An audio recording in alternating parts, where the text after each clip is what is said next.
देखो English grammar में ना 3 चीज़ें बहुत इंपॉर्टेंट होती है। अगर आपको सेंटेंस फॉर्मेशन करना है, सेंटेंस बोलना है आपको, तो आपको 3 चीज़ें के बारे में स्पेशली पता होना चाहिए। ऑल्दो इंग्लिश बहुत ज़्यादा वास्ट है, बहुत चीज़ें करने के लिए, लेकिन बेसिक से हमने स्टार्ट करना है ना।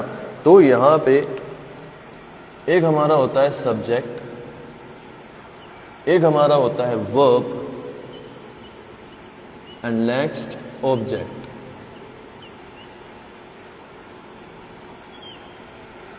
सब्जेक्ट वर्ब ऑब्जेक्ट ये आप पढ़ते आ रहे हो, बहुत साल से पढ़ते आ रहे हो, बट समझ नहीं आ रहा। ठीक है, तो आज हम डिस्कशन करने वाले हैं सिर्फ और सिर्फ सब्जेक्ट के बारे में। ठीक है, कि सब्जेक्ट का मतलब क्या होता है। ओके, देखो आपने कई बार ये वर्ड सुना होगा सब्जेक्ट। फॉर एग्जाम्पल अगर आप एप्लीकेशन लिख रहे हैं या लेटर लिख रहे हैं, वहां पर आप लिखते हैं सब्जेक्ट, मतलब जो लेटर आप लिख रहे हो उसका पर्पस क्या है। ठीक है, for example application for 2 days sick leave, ठीक है, ये सब्जेक्ट हो गया। ऐसे ही अगर आपके सब्जेक्ट होते हैं English, maths, Hindi, science etcetera, ठीक है, फिर यहाँ पर सब्जेक्ट आ गया। तो बेसिकली जो सब्जेक्ट है इसका मतलब है क्या, ये एक मेन कैरेक्टर है, इंग्लिश ग्रामर का मेन कैरेक्टर है, या विषय है, या इम्पोर्टेंट पार्ट है, या टॉपिक है, कंटेंट है, जो डूअर है। आज हम सारी बात इस पर ही करने वाले हैं। क्या है ये डूअर? मीन्स जो काम करता है, जो वर्क करता है, जिसके बारे में बात की जा रही है, जो मेन फोकस है सेंटेंस के अंदर, वो हमारा सब्जेक्ट होता है। अब सब्जेक्ट में हमारे 3 पर्सन्स होते हैं।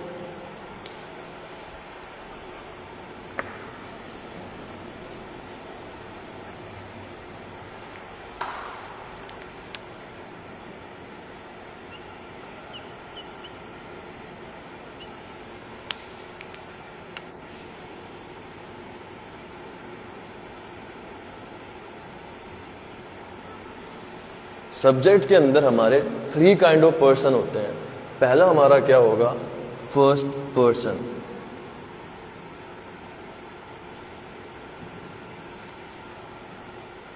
सेकंड क्या होगा, सेकंड पर्सन ऑब्वियसली। और थर्ड क्या होगा, थर्ड पर्सन।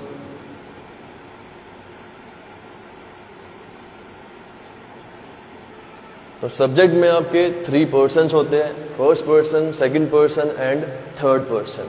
अब हम बात करते हैं फर्स्ट पर्सन के बारे में, ये कौन होता है।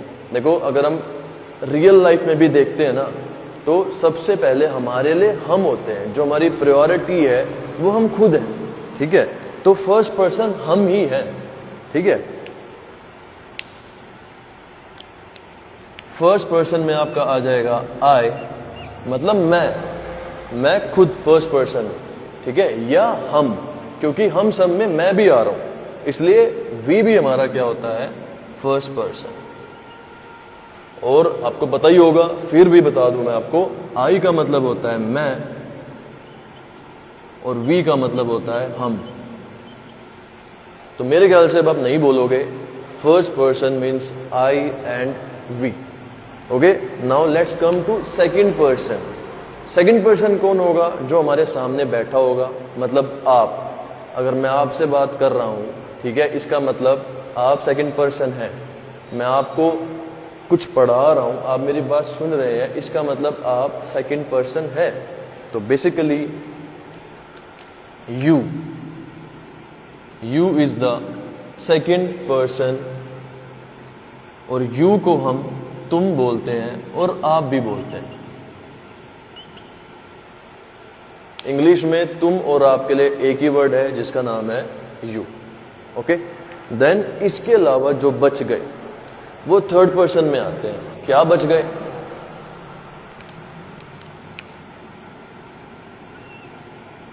ही, शी, इट, दे, ये थर्ड पर्सन है। ठीक है, देखो आई, मैं यहां पर हूं, यू, तुम यहां पर हो, लेकिन third person he, she, it, they, ये यहां पर नहीं है, क्योंकि ये थर्ड पर्सन है, इनके बारे में बात की जा रही होती है। तो बेसिकली ही मतलब क्या होता है, वह, बट किसके लिए? बॉयज के लिए। शी मतलब भी वह होता है, किसके लिए? गर्ल्स के लिए। मैं जानता हूं आप में से बहुत से ऐसे स्टूडेंट्स हैं जिनको ये सब पता होगा, ठीक है, लेकिन मैंने क्या बोला था, मैं ये मान रहा हूं कि मेरे को और आपको अभी जीरो लेवल ऑफ नॉलेज है, क्योंकि हमारा ये डे 1 है, ठीक है। हाँ, 69 जब डे पे हम आएंगे तो मेरे ख्याल से उस टाइम तक हम एडवांस पे पहुंच जाएंगे। उसके बाद आपको बहुत सारी नॉलेज हो चुकी होगी, लेकिन डे 1 में इतना ही करेंगे। उसके बाद इट का मतलब क्या होता है? यह है। अब यहाँ पे इट के बारे में ना अलग अलग डेफिनेशन है, ठीक है, कोई कुछ कहता है, कोई कुछ कहता है। सिंपल सी बात है, इट का यूज है वो दो तरीके से होता है। एक for non living thing, non living things. जो भी नॉन लिविंग थिंग है, फॉर एग्जाम्पल ये मार्कर है, तो मैं कैसे बोलूंगा इसको? It is marker. मैं नहीं बोलूंगा ही इज मार्कर या शी इज मार्कर, मैं क्या बोलूंगा? इट इज मार्कर, क्योंकि नॉन लिविंग थिंग है। पर यहां पर मैं एक पॉइंट ऐड और करूंगा, जो शायद ही आपको पता होगा, कि for unknown gender,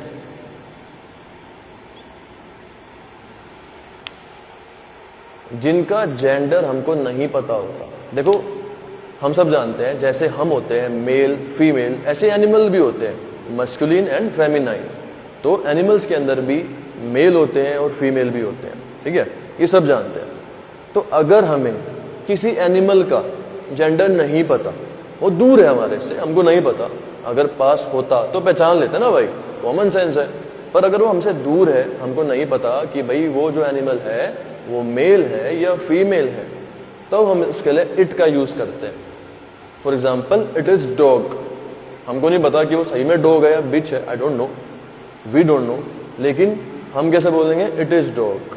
but class, अगर हमको किसी एनिमल का जेंडर पता है, उसके लिए भी हम ही और शी का यूज कर सकते हैं।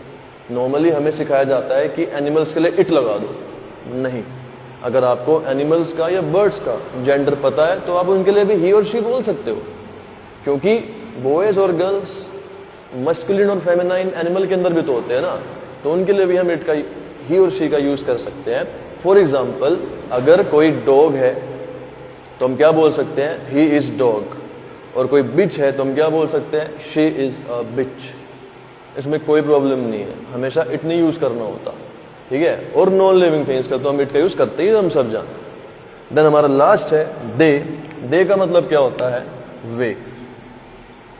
दे, वे, ठीक है। तो ये जो हमारा है पूरा सब्जेक्ट का एक स्ट्रक्चर है, ठीक है। इसको कैटेगराइज करा हुआ है सिंगुलर में एंड प्लूरल में, ठीक है। सिंगुलर का मतलब क्या होता है? कोई भी अगर पर्सन, प्लेस, एनिमल, थिंग, कोई वन है, फॉर एग्जाम्पल ये एक मार्कर है तो ये सिंगुलर हो गया, और ये बहुत सारे मार्कर है, मतलब एक से ज्यादा, चाहे 3 हो, चाहे 2 हो, चाहे लाख हो, ठीक है, उसको हम बोलते हैं plural. Okay, singular and plural. तो अब आप अपने कॉमन सेंस से पता लगाओ, आई मतलब मैं सिंगुलर होऊंगा या प्लूरल होऊंगा? Singular, no doubt. वी, हम सब, सिंगुलर या प्लूरल? प्लूरल, ठीक है। तुम, सिंगुलर या प्लूरल? दोनों, सिंगुलर भी और प्लूरल भी। अगर मैंने किसी एक बच्चे को बोला यस यू स्टैंड अप, तुम खड़े हो जाओ, तो सिंगुलर है। और मैंने पूरी क्लास को बोल दिया तुम सब खड़े हो जाओ, तो प्लूरल है। तुम मैंने सब बच्चों के लिए भी यूज कर दिया, और तुम मैंने एक बच्चे के लिए भी यूज कर दिया। तो यू को हम कैटेगराइज सिंगुलर में भी करते हैं और प्लूरल में भी करते हैं। तो इसका मतलब क्या हुआ? यू सिंगुलर भी है और प्लूरल भी है, डिपेंड करता है सिचुएशन क्या होने वाली है। उसके बाद he singular, she singular, it singular, they plural. They मतलब वे तो बहुत सारे होंगे ना, कोई एक तो होगा नहीं, हमें तो बोलेंगे नहीं वे खाना खा रहा है, हम ही बोलेंगे ना वे खाना खा रहे हैं। सो दे इज फॉर प्लूरल। तो आज हमने क्या सीखा? सब्जेक्ट के बारे में। कल हम बात करेंगे किसके बारे में, वर्ब्स के बारे में, ठीक है। अगर मैं आपको हर चीज़ सिखा दूं, या आप किसी यूट्यूब वीडियो पे जाते हो और आप हर चीज़ सीखते हो, सब्जेक्ट भी, वर्ब भी, ऑब्जेक्ट भी, टेंसेस भी, तो आपके लिए ना बहुत ज़्यादा क्योटिक हो जाता है, आप हो जाते हो कंफ्यूज। तो अच्छा रहेगा आप थोड़ा टाइम दो, कम टाइम दो, लेकिन कंटेंट जो है वो आपको याद हो जाए, मतलब आप देख कर ही बस आप बोलो ना कभी भी, ऐसा पढ़ाई कर लो बस, ठीक है। सो मिलते हैं अपनी नेक्स्ट क्लास में। Till then good bye and take care.